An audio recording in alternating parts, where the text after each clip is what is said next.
Okay, you're here because you want to learn about your exponent rules. There they are. If you're going to multiply bases that are the same, we add our exponents, m plus n. If we are dividing bases that are the same, we subtract our exponents, m minus n. And if you have an exponent up above another exponent or a power over a power, we want to multiply m times n. We also need to know what to do with our negative exponents. Negative exponents have to move, meaning if they start on top of a fraction, bump them down to the bottom. If they start on the bottom of a fraction, move them on up to the top. All right, let's get started. I got 4 problems I want to get through. I'm just going to mosey on through them. Study hard. Practice this stuff. The more and more you do these, the better you will get. Promise. X squared y times negative 2x to the power of 5, y to the power of 5. All right.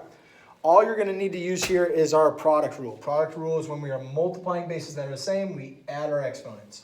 So I'm multiplying this term times this term. X times x, bases are the same, add your exponents.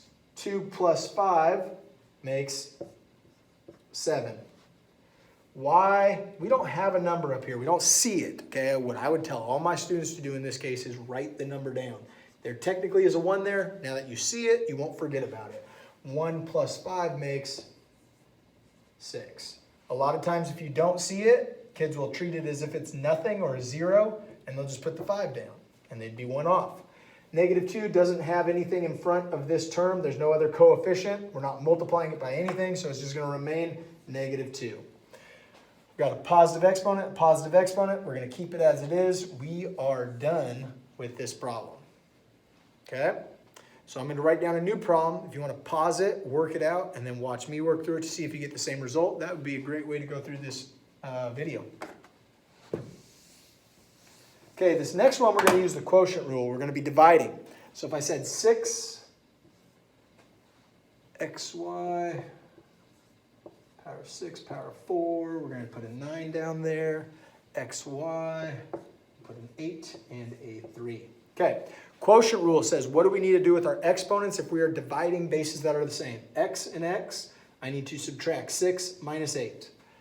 6 minus 8 gives me negative 2. 4 minus 3.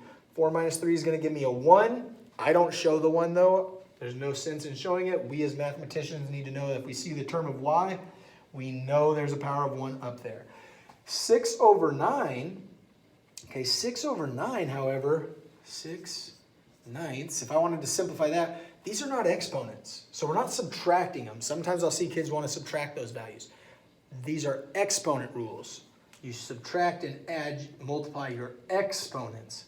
These are just bases or coefficients or constants. All right, well, they're not constants. They're part of an overall term. Okay, 6 over 9 can be simplified down to 2/3. All right, so what I'm going to do is I'm going to say 2 on top, 3 goes on the bottom. But there's an issue here. We can't have a negative exponent. One of the rules with negative exponents is move it. When you're done with everything, if you end up with a negative exponent, if it's on the top of the fraction, bump it on down to the bottom, kick it down to the basement. If it starts down here as a negative, for example, if I gave you c to the 6, b to the, well, I shouldn't do cb, that doesn't make sense. Let's go c, d to the 3rd over h to the negative 4th. It started on bottom, you'd have to push it up to the top. So your final result here would be c to the 6th, d to the 3rd, h to the 4th. You move it up and change it from a negative into a positive. So now that we know that, x to the negative 2nd power has to be erased and moved down. It was a negative 2nd power, now it's a positive because I moved it. This looks goofy, I'd erase and put the y next to it so it looks nice and neat. And there's your final answer for this problem. You simplified 6 ninths. 6 minus 8 gave you negative 2, so you bumped it to the bottom. 4 minus 3 gave you 1. No need to show the 1. Okay, hopefully this is making sense. Let's keep it rolling. This next one, this is a power over power rule now that you're going to have to be using. 3x to the 2nd power, y to the 2nd power, and then all of this to the power of 4. Okay.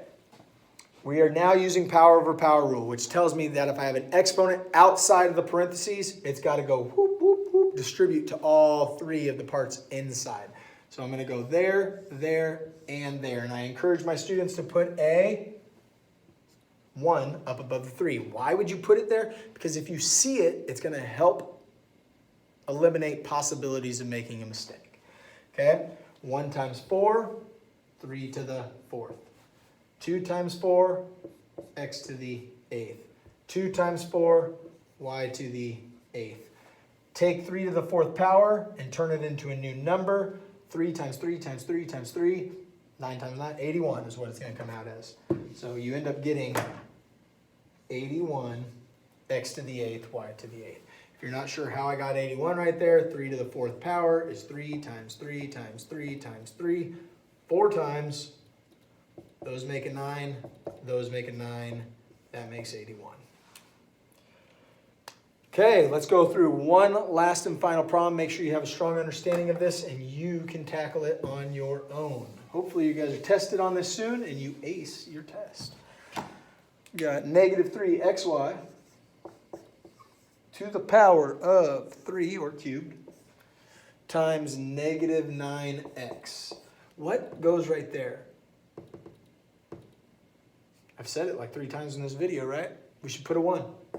What goes right here? We should put a 1. Does it hurt to put a 1 there? No, it just really isn't needed there.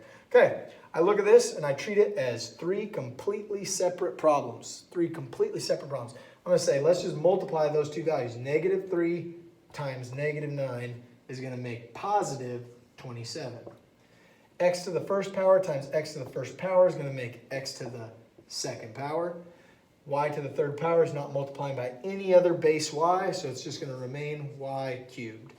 And this would be your final answer. Notice how I really treated this as 3 different problems. This times that, done. This times that, add the exponents, done. Nothing left to be done with it, so just bring it down. Exponent rules, once you get the hang of them, they become quite easy and you start to like fly through these problems way quicker than you did at the very start of it. Just memorize your rules. Okay, take your time, go back through it, double check and make sure you don't make any calculation errors, and have a calculator by your side because you're going to be adding and subtracting positive and negative values together. You're going to want to make sure you get the right result. It's always important to have a backup plan. Sometimes our brains do weird things. Calculators will help you. They'll kind of alarm you if something odd happened up here. Study hard and good luck on your upcoming test.